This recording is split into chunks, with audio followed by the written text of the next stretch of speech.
What is happening with the ceasefire? Is there a ceasefire? Is there not a ceasefire? Did Israel and Iran even agree to a ceasefire? And then what about the drone attacks that hit Iraq last night? But let's touch on the drones first. So last night in Iraq, multiple sites were hit by drones. And I thought for sure, oh boy, here's the real attack. But so far, nothing else has happened. No one has claimed credit.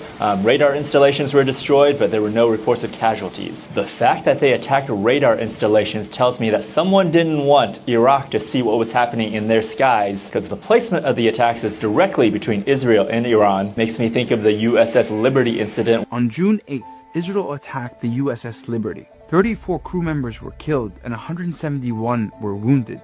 Survivors of the attack on the USS Liberty were threatened with death if they ever spoke out. You know, officially it was just a mistake, but unofficially it is thought that Israel attacked the Liberty in order to keep its troop movements secret as it built up troops to attack and occupy the Golan Heights. All right, back to the ceasefire. Within an hour of the ceasefire coming into effect, Israel claimed that Iran had launched more missiles and that Israel was going to retaliate in a strong way. So I don't think there's a ceasefire. Trump is trying to control this war with his tweets. He posted this 30 minutes ago.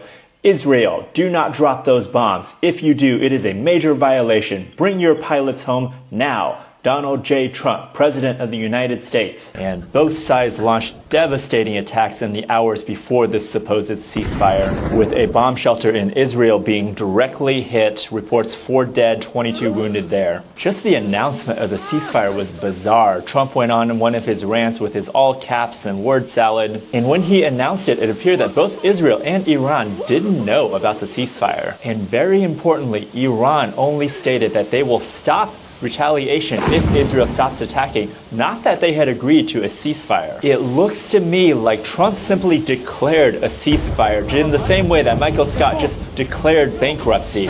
I declare bankruptcy! Without actually bringing the parties of the actual war together to agree to a ceasefire. All of this just feels off. It feels wrong. It doesn't make logical sense. So I don't know. Gonna keep an eye on it, but I'm gonna go back to reporting on the other really important news. Supreme Court is allowing deportations to places like El Salvador again. Public land is still up for sale. ICE is continuing to brutalize people around the country. So I'm gonna get back to that because I have no idea what to make of this whole situation with Iran and Israel. It's just bizarre.